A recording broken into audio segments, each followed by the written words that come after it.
Mesdames et messieurs, chers amis, un grand merci de me donner l'occasion de prendre la parole devant vous. Aujourd'hui, la France préside l'Union européenne et vous savez sans doute qu'elle a fait de la mobilité des étudiants, des enseignants et des chercheurs l'une de ses priorités.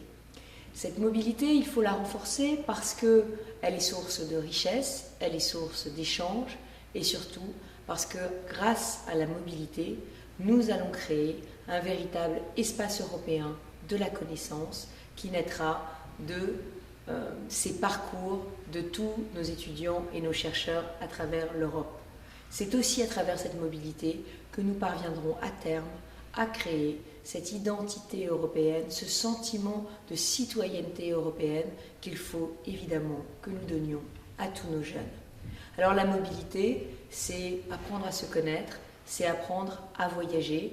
C'est aujourd'hui un bilan tout à fait honorable du dispositif Erasmus qui est maintenant connu dans tous les pays de l'Union, mais un bilan qui reste malgré tout encore modeste parce que Erasmus, c'est 2 millions d'étudiants sur 20 ans, 2 millions d'étudiants sur 20 ans à comparer aux 30 millions d'étudiants qui aujourd'hui sont en train de travailler, d'étudier dans les établissements des 27 pays membres.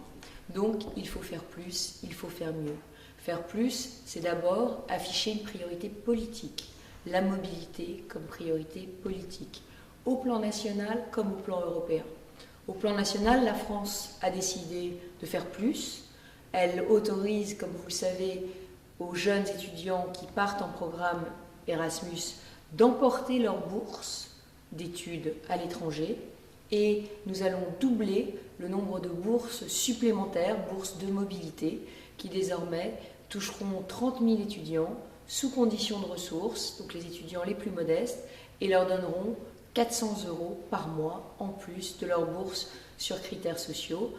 Ça veut dire que nous voulons faire un effort, nous voulons que la mobilité, elle soit accessible à tous les étudiants et même ceux dont les parents n'ont pas les revenus qui leur permettraient aujourd'hui de l'envisager. Alors la mobilité comme programme politique, comme projet politique, mais la mobilité avec des outils nouveaux. Et c'est pour cela que nous voulons travailler sur l'établissement d'un référentiel d'assurance qualité de toutes les universités européennes. L'assurance qualité, c'est des indicateurs qui permettent à chaque étudiant, à chaque enseignant, à chaque chercheur de se repérer dans la carte des formations européennes et de connaître exactement la valeur pour chaque discipline des cursus universitaires dans chaque pays de l'Union. C'est très important parce qu'on ne connaît pas forcément, vu de France, le système grec ou le système estonien, parce qu'on ne connaît pas forcément, vu de Lettonie, le système allemand ou le système irlandais. Il faut absolument que nous ayons cette cartographie, cette assurance qualité qui rassure les étudiants et leurs parents et qui permette aussi d'avoir des diplômes qui soient mieux reconnus dans chacun des États membres. Alors, nous donnerons aussi des objectifs chiffrés dans le cadre de cette présidence française de l'Union, des objectifs chiffrés dans la conférence des 4 et 5 novembre qui se tiendra à Nancy. Nous allons travailler à établir ce classement des universités européennes à la conférence de Nice des 13 et 14 novembre. Mais nous ne développerons cette mobilité que s'il y a une mobilisation de tous les acteurs.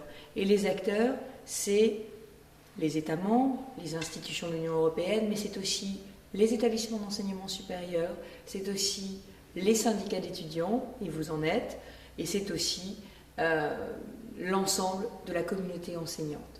Je crois que nous devons créer chez nos jeunes un désir de mobilité, un désir de découverte des autres civilisations, des autres cultures, un désir d'enrichissement et un désir d'Europe. Je vous remercie.